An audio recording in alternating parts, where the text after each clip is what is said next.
Keth Voren stood at the observation window of the Vigilant Star and watched the stars blur past. His scales itched with irritation. 300 combat missions, 12 commendations for bravery. And this was his reward. Assignment to a mixed species unit. With humans, he turned away from the window and made his way to the briefing room. His claws clicked against the metal floor with each step. The Valari were proud warriors. They had claws and fangs and scales that could stop a blade. They had earned their place in the Galactic Coalition through blood and honor. Humans had earned their place through... what exactly? Keth Voren was not sure. They were soft. They had no natural weapons. Their bodies broke easily. The reports said they were dangerous, but Keth Voren had learned to trust his own eyes over reports. The briefing room door slid open. 4 humans sat around the central table. They looked up as he entered, and Keth Voren studied them with a warrior's eye. The first was a male of average build with short brown hair and calm eyes.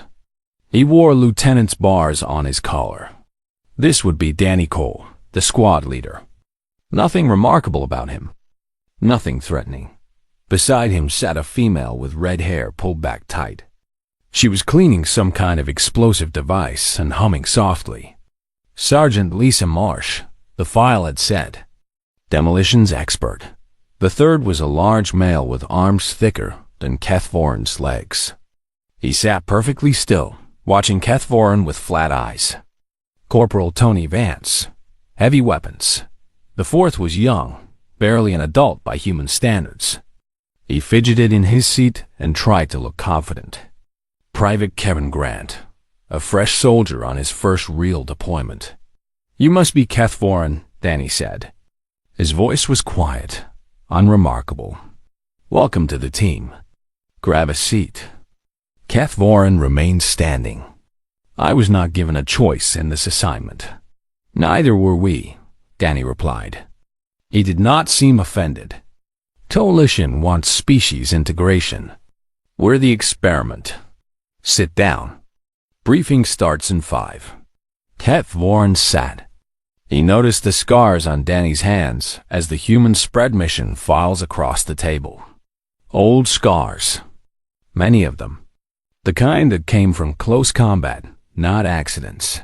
Lisa looked up from her explosive and smiled at him. First time working with humans? Yes, don't worry.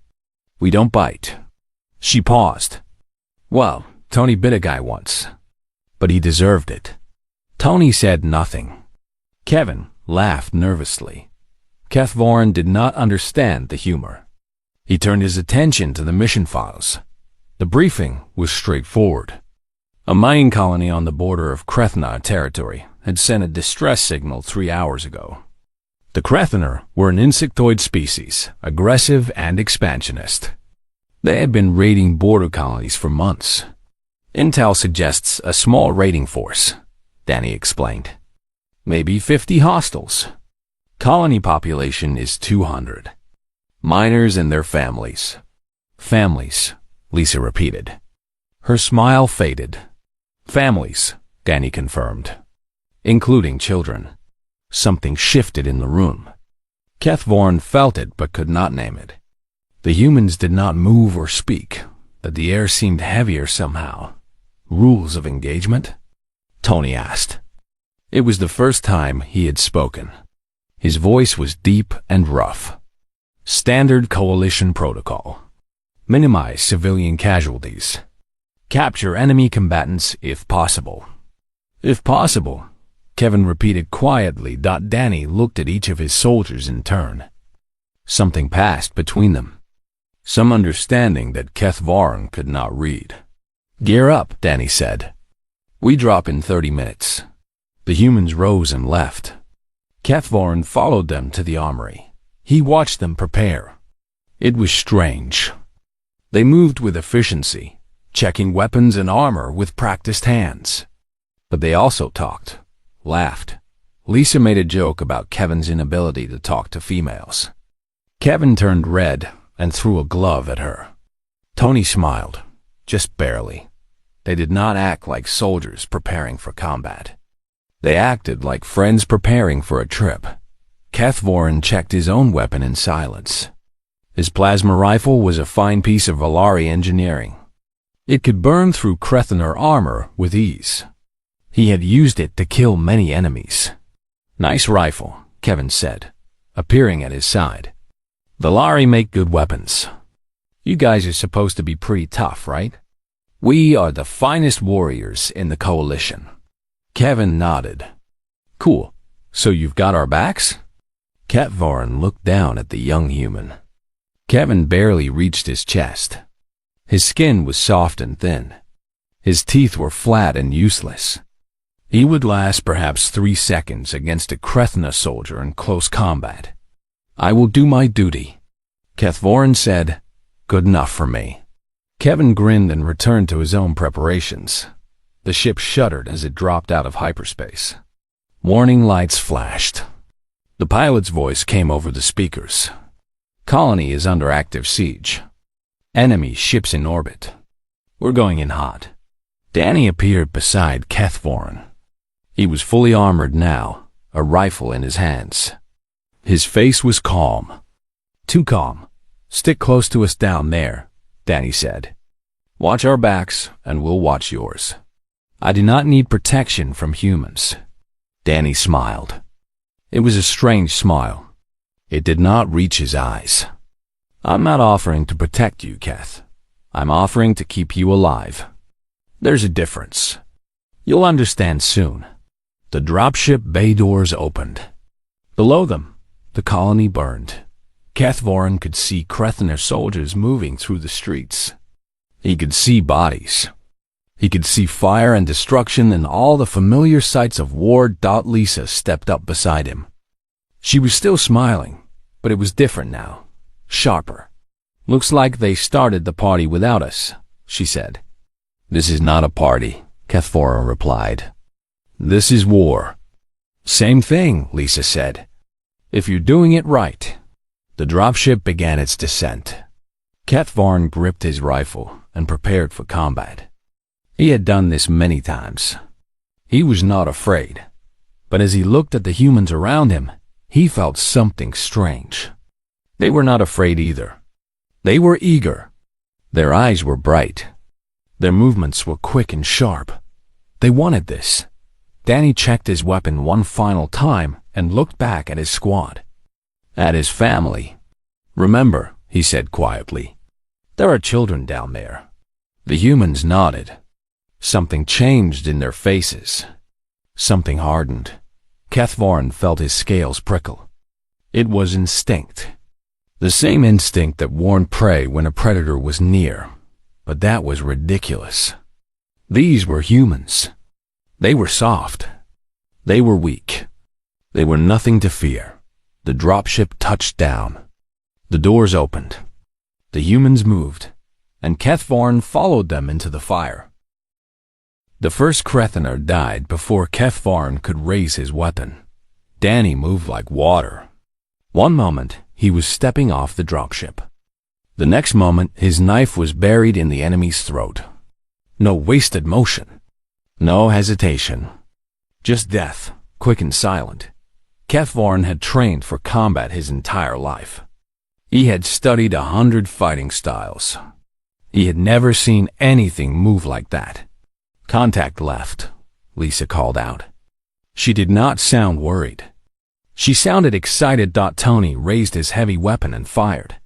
The sound was enormous. 3 Krethener soldiers exploded into pieces. "Moving up," Kevin shouted.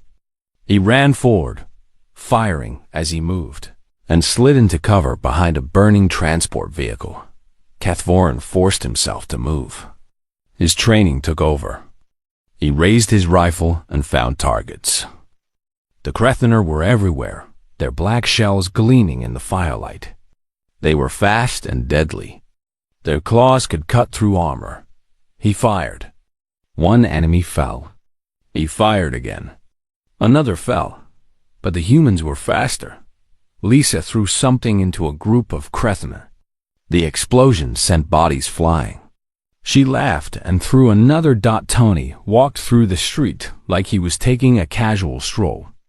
Enemy fire hit his armor, and he did not even flinch. He just kept walking, kept firing, kept killing. Kevin took a hit to his shoulder. Kethvorin saw the blood. He expected the young human to fall, to scream, to die. Kevin did not fall. He looked at the wound, looked at the Krethner who had shot him, and shot back. The enemy dropped. Just a scratch, Kevin said. He kept fighting. Kethvorin did not understand. Humans were supposed to be fragile. Their bodies were supposed to break easily. But Kevin was still moving, still fighting, with a hole in his shoulder and blood running down his arm. The squad pushed forward, street by street, building by building. The Krethner fell before them like grass before a fire. Kethvorin had fought beside Valari warriors his whole life. He knew what good soldiers looked like. These humans were not good soldiers. They were something else. Something he had no name for. Danny signaled a halt at a large building. The colony's medical center. Survivors might be inside, he said. Stack up. The humans moved into position. Kethvorin followed. Tony kicked the door open. Lisa threw a flashbang inside. The humans entered before the flash faded. More killing. More death. The Krethner inside never had a chance. When the last enemy fell, Danny called out. Clear. Check for survivors. Kethvorin moved through the medical center. The smell of blood was thick in the air. He found bodies. Miners. Workers. Civilians who had died defending their home. He found something else too. A Valari soldier lay against the wall. His scales were torn. His blood pooled beneath him. But he was alive. Barely. Drexal, Kethvorin breathed. He rushed to his old friend's side. They had trained together. Fought together. Drexal had been stationed at this colony for protection duty. Keth, Drexal whispered. His eyes were wild, unfocused. You came.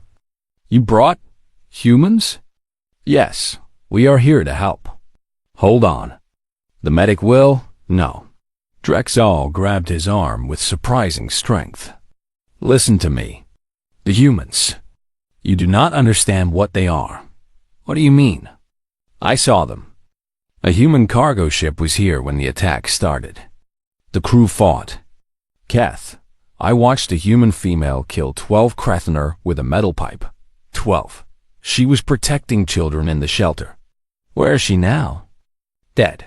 They killed her. But she kept fighting even after they cut her open. She would not stop. She would not fall. Not until every child was safe. Drexal's grip tightened. His breathing was getting worse. The Krethner took survivors. Took them to the mines. Including children. Keth, do not let the humans know. If they find out about the children, what? What happens? Drexal looked past him. His eyes widened in fear. Not at the enemy. At something behind KETH single quotes, VORIN. Danny stood in the doorway.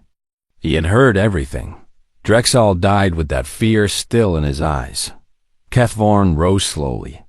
He faced Danny. The human's expression had not changed, but something was different. The air felt colder somehow. The mines, Danny said softly. They took children to the mines. We should wait for reinforcements. The mines are a tactical nightmare. We would be walking into a trap. Danny did not respond. He turned and walked back to his squad. Kethvorin followed. He found the humans gathered in the medical center's lobby. Megan Price, the combat medic, had joined them. She was small and quick, with clever hands and cold eyes. She was cleaning blood off her knife. Survivors are in the mines, Danny said. Including children. Silence. Then something changed. Kethvorin watched it happen. The laughter faded from Lisa's face. Tony's eyes, already hard, became stone. Kevin stopped fidgeting. Megan's hands went still. They looked at each other. No words, just looks. And somehow, in that silence, a decision was made. How many children? Megan asked. Unknown. Then we find out. She stood. I'll need more bandages. And more ammunition. We cannot go into those mines, Kethvorin said. It is tactically foolish. We should wait for... No. Danny's voice was quiet, calm, but it cut through the air like a blade. We are going into those mines. We are finding those children. And we are bringing them home. That is not a suggestion. That is not a request. That is what is going to happen. Kethvorin looked at the humans. They were already moving, checking weapons, gathering supplies, preparing. This is suicide, he said. Lisa looked at him. Her smile was gone. In its place was something else. Something that made his scales prickle with ancient fear. Maybe, she said, but those are children. And we don't leave children behind. Ever. She walked past him toward the exit. Kethvorin stood alone in the medical center. Drexel's warning echoed in his mind. You do not understand what they are. He was beginning to understand. And the understanding terrified him. The humans were already outside, moving toward the mines. Kethvorin took a breath, gripped his rifle, and followed. He was a Valari warrior. He did not run from fear. But as he walked behind the humans into the darkness, he wondered if perhaps he should. The mine swallowed them whole. Kethvorin had excellent night vision. It was a gift of his species. But even his eyes struggled in this darkness. The humans had no such gift. They should have been blind. They were not blind. Danny cracked a small chemical stick. Green light spilled out, weak and pale. The humans moved forward without hesitation. How can you see? Kethvorin asked quietly. We can't, Kevin replied. Not really. But we can hear, feel. You hunt by smell? When we have to. Humans used to chase animals for days. Weeks sometimes. We'd follow them until they collapsed from exhaustion. Persistence hunting. Our ancestors didn't need to be faster. They just needed to never stop. Kethvorin considered this. A species that hunted by refusing to give up. That kept moving forward no matter what. Perhaps the reports about humans were not entirely wrong. The tunnels stretched deep into the earth. The air grew thick and hot. Somewhere in the darkness, water dripped. The sound echoed off the walls. Danny raised a fist. The squad stopped. Contact ahead, he whispered. Sentry, 50 meters. Kethvorin strained his eyes. He could barely make out a shape in the darkness. How had Danny seen it first? I'll handle it, Tony said. He moved forward. His massive body made no sound. Kethvorin watched him disappear into the shadows. Seconds passed. Then a wet crunching noise. Tony reappeared. His knuckles were bloody. Behind him, something lay in the darkness. Something that was no longer alive. Clear, Tony said. You could have used your weapon, Kethvorin said. Guns are loud. Megan's voice was casual. Would have warned the others. Sometimes hands work better. She said it like it was nothing. Like killing with bare hands was normal, practical, just another tool. Kethvorin looked at his own claws. The Valari were feared for their natural weapons. They were proud of their ability to kill without tools. But watching Tony's bloody hands, he felt no pride. Only unease. The squad moved deeper. They found more sentries, more bodies. The humans worked in silence, communicating with hand signals and quiet looks. Kethvorin tried to keep up, tried to contribute. But the humans were always faster, always one step ahead. He began to understand something. The humans were not fighting like soldiers. They were fighting like hunters. Every movement had purpose. Every kill was calculated, and they were not going to stop. Not until they found what they were looking for. They reached a junction. 3 tunnels branched off in different directions. Which way? Lisa asked. Danny closed his eyes. He tilted his head, listening. Left, he said. I can hear them. Hear what? Children crying. They went left. The tunnel narrowed. They had to move single file. Kevin took point. Kethvoren noticed the young human was limping. The wound in his leg had not been properly treated. Blood soaked through his bandages. You should stop, Kethvoren said. Your wound is fine. Kevin did not slow down. We don't stop. Not now. Not ever. You will bleed to death. Then I'll bleed. But I'll keep moving until I can't move anymore. He said it simply, without drama or heroics. Just a statement of fact. Kethvoren had seen Valari warriors continue fighting despite terrible wounds. It was considered the highest form of honor. But this was different. Kevin was not fighting for honor. He was not trying to prove anything. He simply refused to stop because stopping was not an option. Pain just means I'm still alive, Kevin had said earlier. You learn to make it fuel. The tunnel opened into a larger chamber. Krethner soldiers stood guard over a group of huddled figures. Miners, workers, and children. At least a dozen of them, clustered together in fear. Danny held up a hand. The squad froze. Kethvoren counted the enemy. 20 soldiers. Maybe more in the shadows. The odds were not good.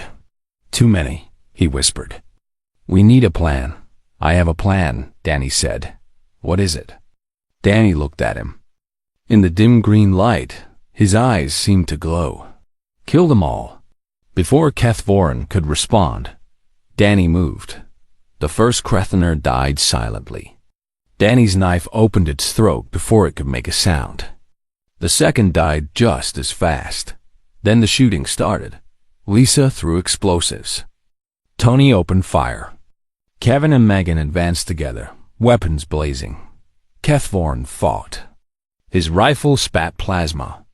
Bodies fell. But he could barely keep up with the chaos around him. The humans fought like demons. Lisa danced through the enemy, laughing as she killed.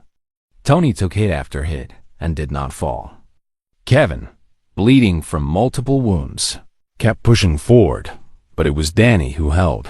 Kethvoren asked attention. The human squad leader moved through the Krethner like smoke. Every shot was precise.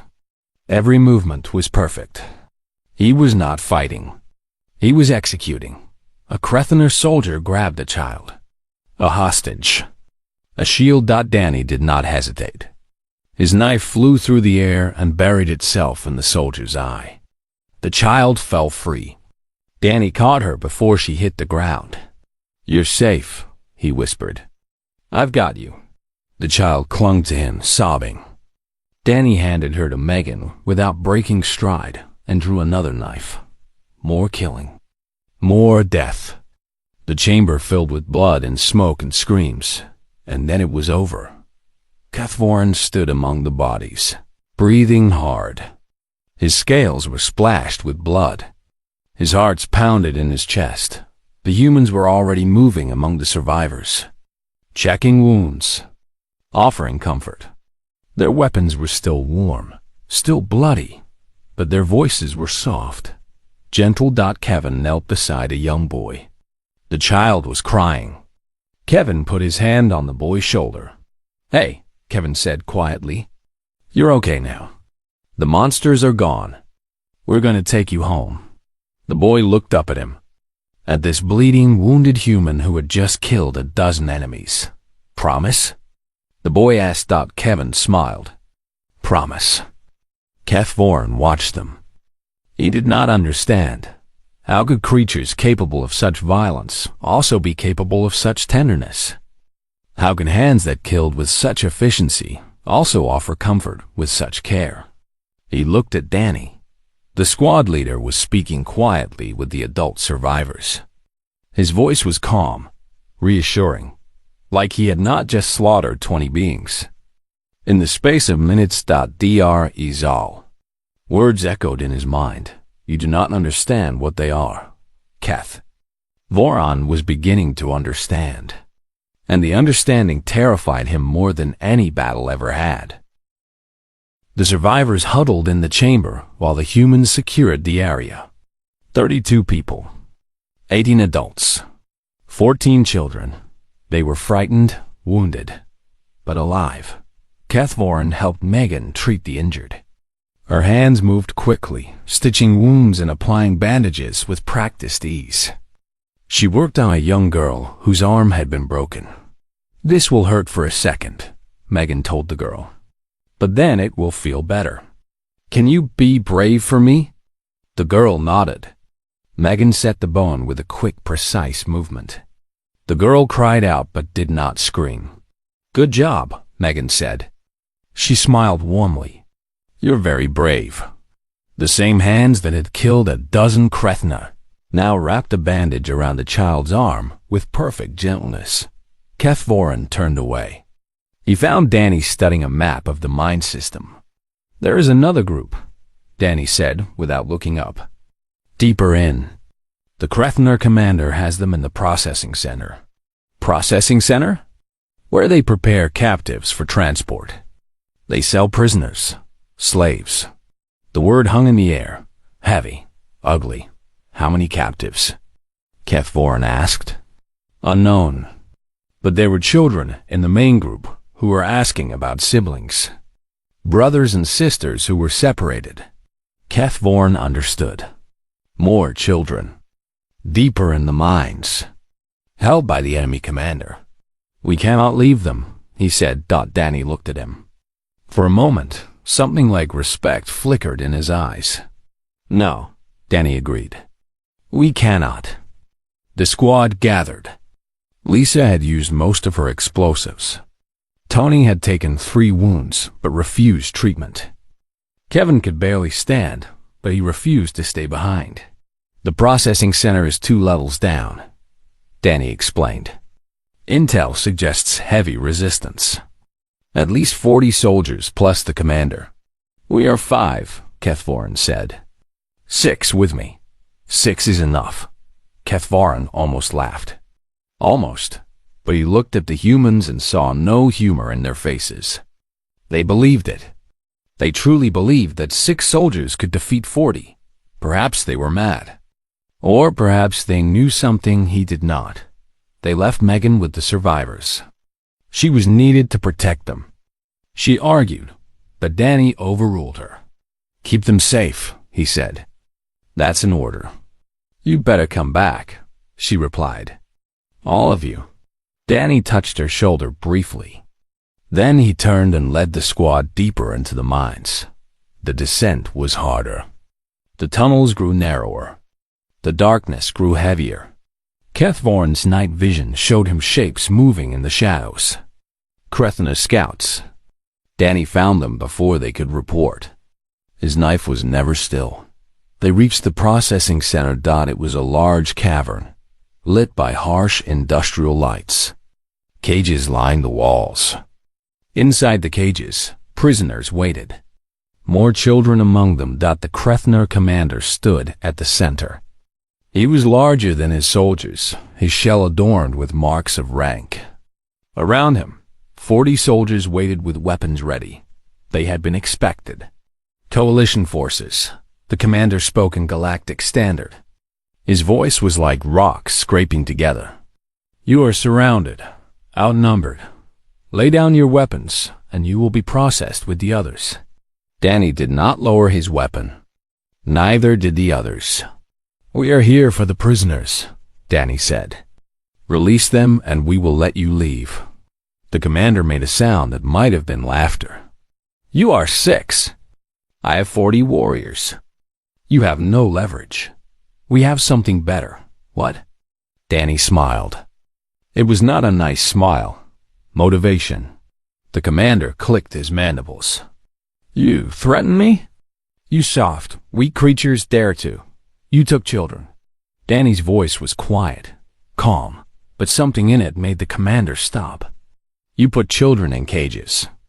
You planned to sell them as slaves. You hurt them, frightened them, made them cry.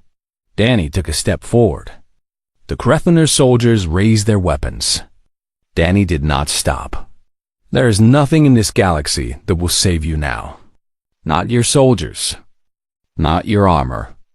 Not your gods.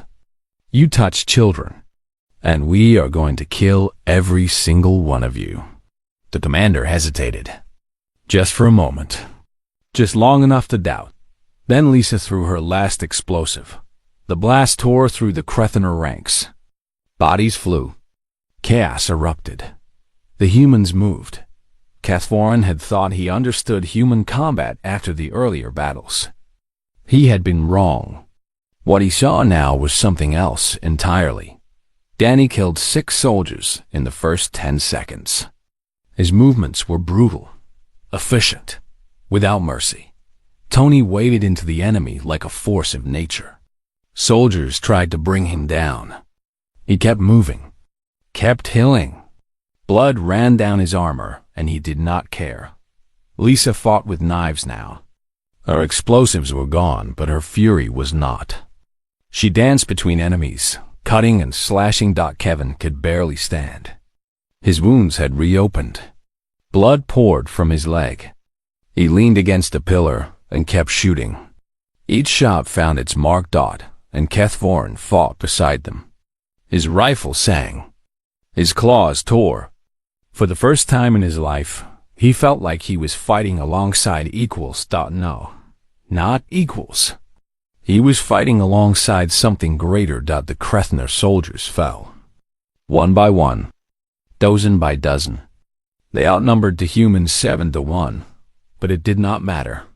The commander tried to run. Danny caught him. Please, the commander begged. I surrender. Take me prisoner. I have rights under coalition law. You lost those rights when you took children. Danny's knife moved. The commander fell. Silence filled the cavern. 40 Krethener soldiers lay dead. The humans stood among them, breathing hard, covered in blood. Kathvorin opened the cages. The prisoners stared at him with wide eyes. They were too afraid to move until Kevin limped over. It's okay, Kevin said softly. You're safe now. We're the good guys. A young boy stepped forward. He could not have been more than 6 years old. The monsters are gone? He asked. Kevin knelt down. His face was pale from blood loss. His hands were shaking. But he smiled at the child. The monsters are gone. We killed them all. No one will ever hurt you again. The boy threw his arms around Kevin's neck. Kevin held him gently, carefully, like the child was made of glass. Kathvorin watched. His heart ached with something he could not name. Tony gathered the smaller children. He carried 3 of them in his massive arms. They clung to him without fear. Lisa helped the older prisoners walk. Her voice was soft, patient. Nothing like the warrior who had laughed while killing. Danny stood apart, watching his people, his soldiers, his family. Kathvorin approached him. How? He asked. How do you do this? How can you be so violent and so gentle? Danny looked at him. For a long moment, he said nothing. Then he spoke. Because they're the same thing. Violence in defense of the innocent is not cruelty. It's love. And there is nothing more dangerous in this universe than someone who loves. He turned and helped a woman to her feet. Kathvorin stood alone among the bodies of the slain. He understood now. He finally understood, and the understanding terrified him to his core. The Vigilant Star hung in orbit above the ruined colony. Its medical bay was filled with survivors. Its corridors echoed with the sounds of crying children being comforted and wounded, soldiers being treated. Kathvorin stood at the observation window where his journey had begun. Below him, the colony still burned. But the fires were smaller now. Emergency crews had landed. Help had arrived. Too late to fight. Just in time to clean up. The door behind him opened. He did not turn. He knew who it was by the footsteps. "You should be in medical," Kethvorin said. Kevin limped up beside him. His leg was wrapped in thick bandages. His arm was in a sling. His face was pale, but his eyes were bright. "Doc says I'll live. Might even get to keep the leg." He grinned. "Tony's doing better too. He was awake enough to complain about the food, so that's a good sign."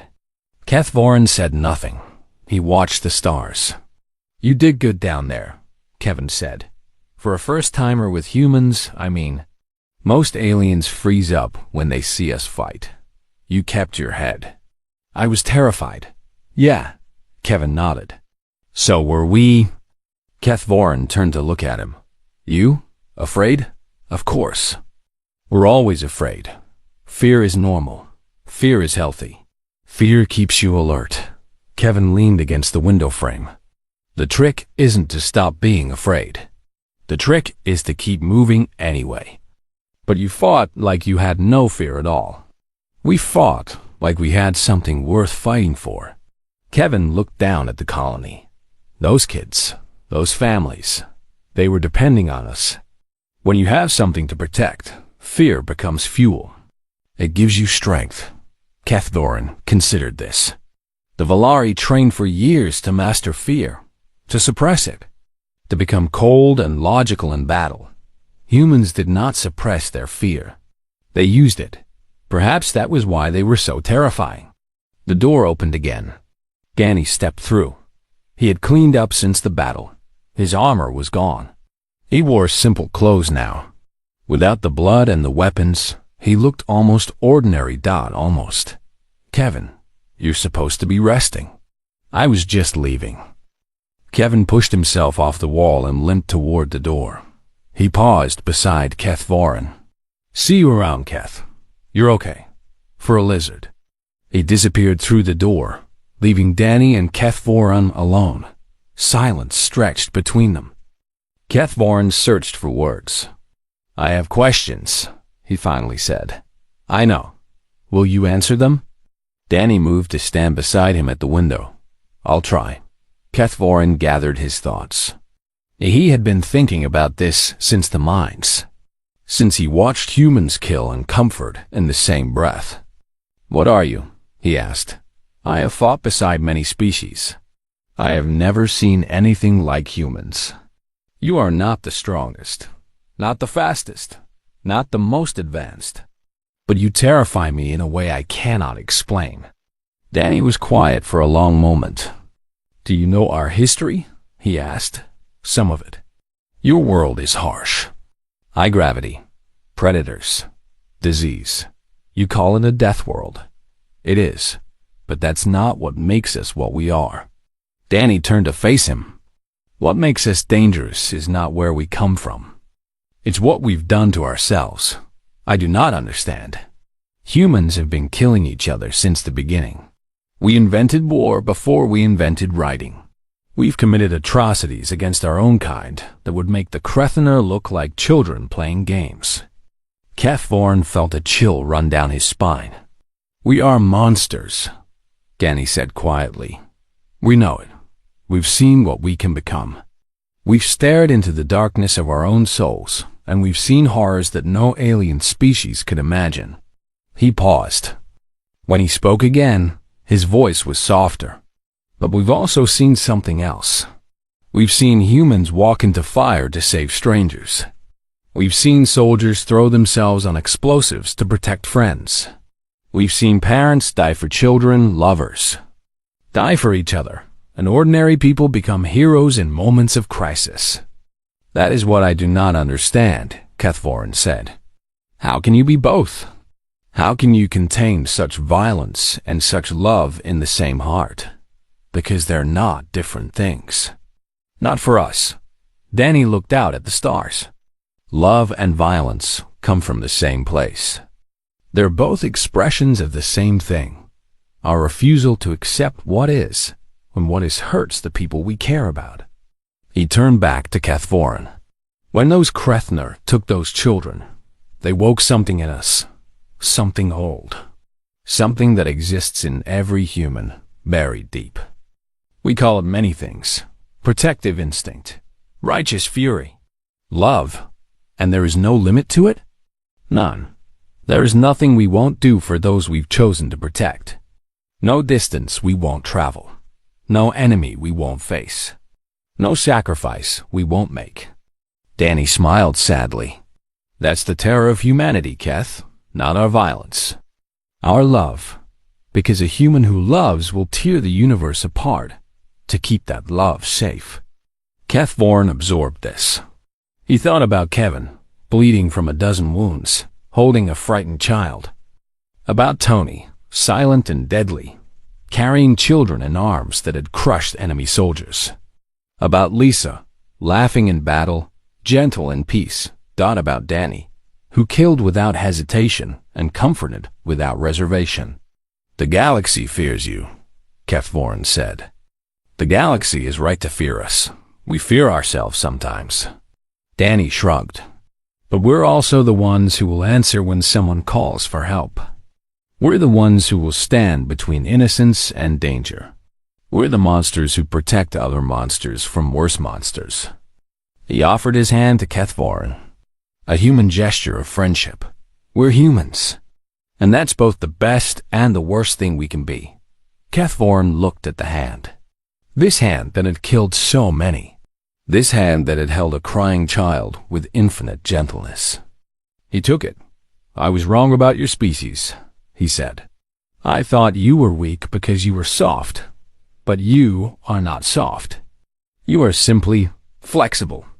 Danny laughed. It was a real laugh this time. I like that. Flexible. I'll have to tell Lisa. They stood together at the window, warrior and warrior. Protector and protector Don below them. The colony's fires finally faded. Above them, the stars burned eternal. Keth Vaughan had gone into the mines fearing for his life.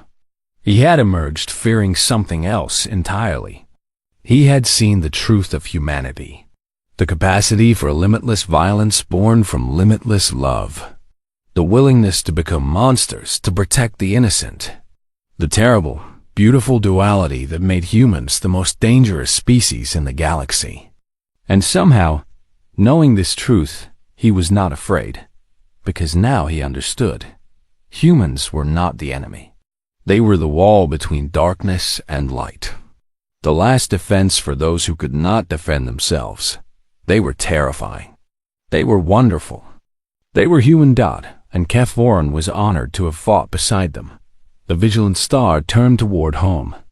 In its heart, children slept peacefully, watched over by soldiers who would die before letting harm touch them. Keth Vaughan watched the humans gather in the observation lounge. Kevin taught the children a simple game. Lisa made them laugh. Tony stood guard at the door, silent and watchful and endlessly patient. Danny sat with a young girl on his lap. She had fallen asleep against his chest. He held her gently, carefully, like the most precious thing in the universe. This was humanity. This was the terror, not the violence, not the killing, not the endless capacity for destruction. The terror was the love. The fierce, burning, unstoppable love that would never surrender, never retreat, never abandon those it had sworn to protect. Keth Vaughan finally understood why the galaxy whispered about humans in fear and wonder, and he was glad, so very glad, that they were on his side.